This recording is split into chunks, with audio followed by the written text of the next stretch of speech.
ఈరోజు గౌరవనీయులైనటువంటి మాజీ స్పీకర్ గారు అయిన అబ్దుల్లా శ్రీపాదరావు గారి 20 సంవత్సరాల కింద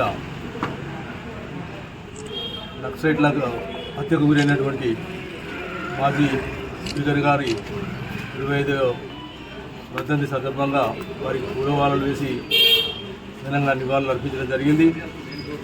వాడు ఉమ్మడి ఆంధ్ర రాష్ట్రంలో స్పీకర్గా పనిచేసి పలువురి మన్ననలు పొందినటువంటి వ్యక్తిగా పేరు తెచ్చుకున్నారు.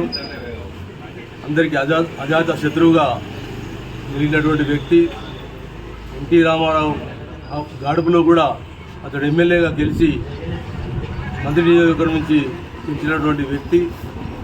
ఆయన ఎవరికి శత్రుత్వం లేకుండా మెల్లి తనదంటూ ముద్ర వేసినటువంటి రాజకీయాల్లో వ్యక్తి.